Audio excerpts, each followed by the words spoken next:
The African Transformation Movement and other political parties are calling for radical changes to certain clauses of the Constitution.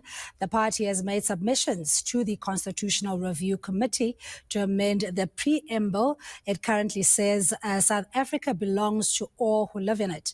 Now, concerned parties want to change this to the South African belongs to its citizens and those legally residing in the country. Furthermore, the ATM wants the Republic of South Africa to be renamed the Republic of Azania.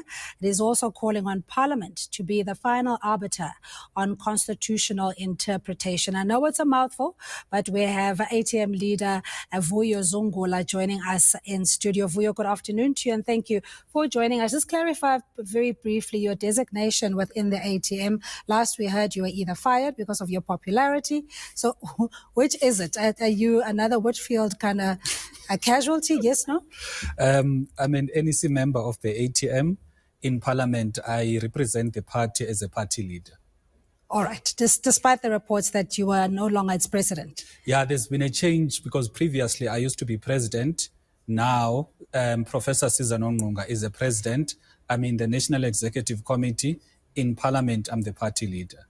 All right. So everything with the ATM is intact. You don't have any leadership squabbles, potential litigation as to who's the legitimate president or leader of the party. No. Everything is smooth in the ATM. That's why even with this change, we've been all speaking with one voice to say strategically we're gearing up towards the local government elections and we need to make an impact in Parliament. That is why there was a need to ensure that I focus on the work in Parliament and Professor Nongunga focuses on the work of the party outside of Parliament. Okay, and these changes were as a result of your popularity or not? Not at all. I'm not even that popular, by the way. It is the party sitting down and saying the best way to move forward, it is to allocate my responsibilities to spend in Parliament. We'll recall that once you are a party with 2 or 3 seats in Parliament and you are having we are also holding the position of being a president, you need to balance the work of the party outside of Parliament and also the work in Parliament. There's bills that we sponsored, there's ad hoc committees that we want established, there's the constitutional review process in which we have to sit in each and every meeting. Now, that is not possible if I've got other responsibilities outside of Parliament.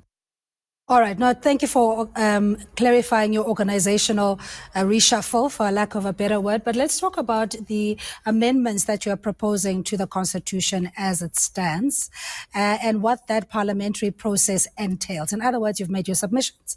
And then what happens next? What happens next is that the committee will sit down, review all of the submissions, start discussing clause by clause in order to make a determination as to which of those clauses have got support from the members in the committee to ensure that when the committee now goes on public hearings to hear the views of South Africans, it is taking into account the inputs that have been provided to the committee by the citizens who made submissions, including the parties that made submissions. Yeah, you would have raised an objection because you find that certain clauses are problematic, maybe in the advancement of the South Africa and its people, the preamble that South Africa belongs to all who live in it. You are taking objection to that, wanting it to be for citizens. What is the change? What is it going to look like, the practical implementation of that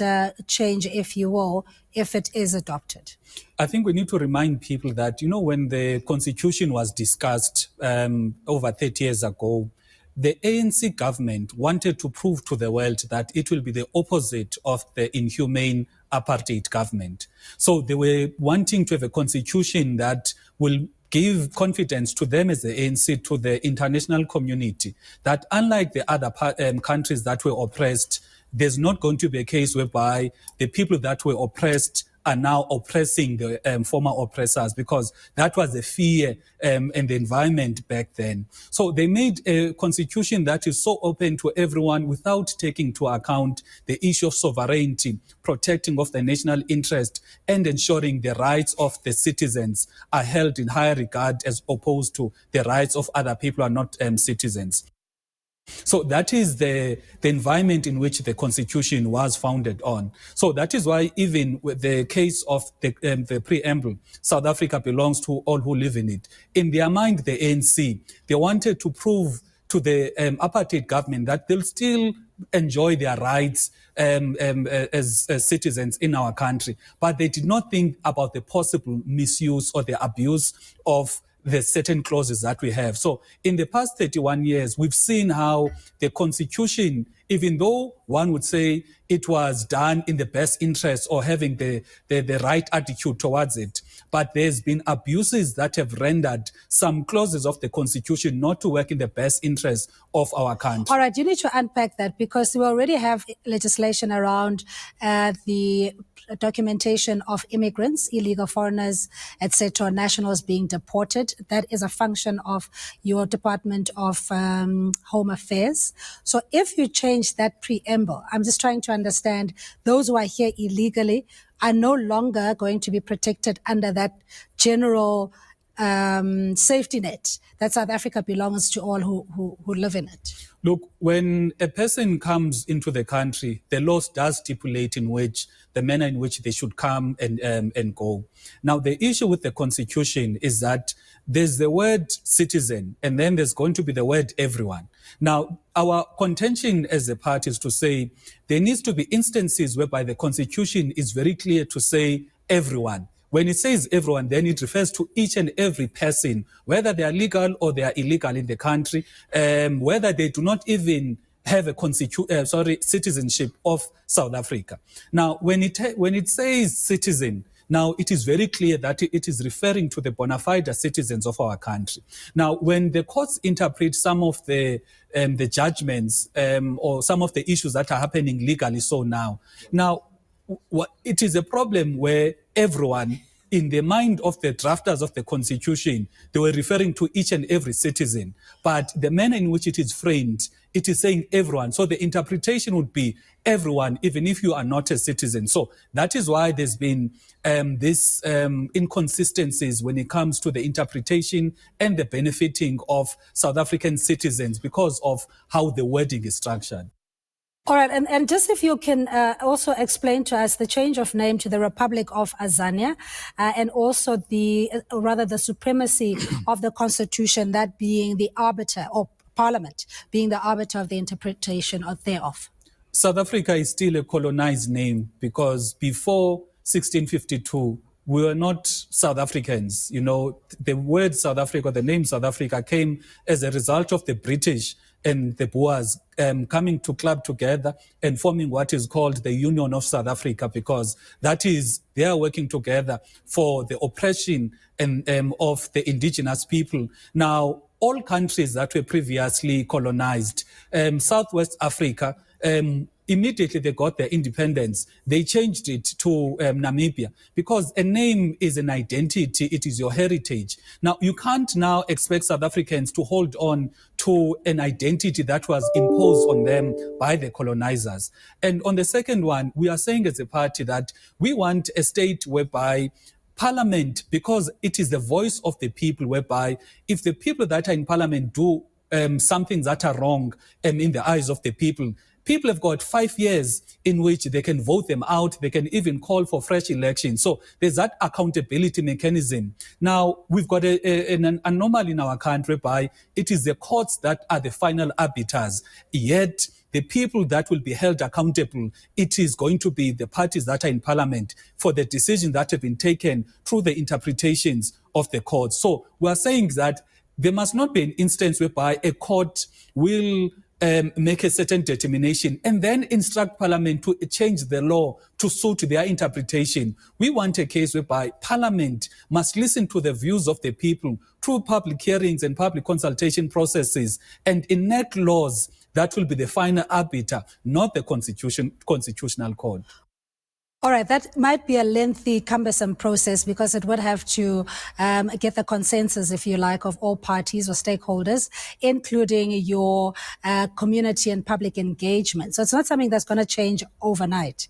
But what you are saying, in essence, is that this is in the best interest of South Africans, not only for sovereignty, security, national security, but also that the resources can be channeled to the rightful benefactors. Indeed. For example, look at Section 25. Section 25, firstly, allows states there that the land restitution process can only happen for land that was dispossessed after 1913. Yet, when historically you are looking, the bulk of the land dispossessions happened before 1913. Now, if your grandfather or forefathers or whatever the place that you come from want to reclaim land that is rightfully yours, if the land was taken before 1913, the constitution is not on your side. So that is why we're saying that that part must be changed. The second part in Section 25 is that in Western Cape, in some parts of Cape Town, it is difficult as a South African citizen to buy land because you've got foreigners, because they've got strong dollars and pounds. They buy land, inflate prices, and make it difficult for the locals to be able to enter into that market. So it is a need that land ownership by foreign nationals must be prohibited. Foreign nationals must only be allowed to lease land because that is a practice everywhere else. And lastly, the question of our natural resources. We are rich, Cindy, in terms of our minerals in our country. But go to Mpumalanga, you are going to see coal mines there making so much money. But next to the mine, there's going to be abject poverty simply because the wealth of our minerals, it is not us as the citizens that are benefiting. It is people from Australia, from Britain, from America. So we are saying part of the amendments that the mineral wealth must be owned by South Africans for the benefit of South Africa, managed by the state. So I really appreciate you coming through here on a Sunday afternoon to join us here on ENCA. Thank you so much for your time. I'm sure it's a conversation that we will be having for a long, long time to come. It might even be intergenerationally, the amendments that are proposed to the Constitution to allow an equitable sharing of the wealth, egalitarian society rather, and the participation of all and sundry in seeing the South Africa that we all desire.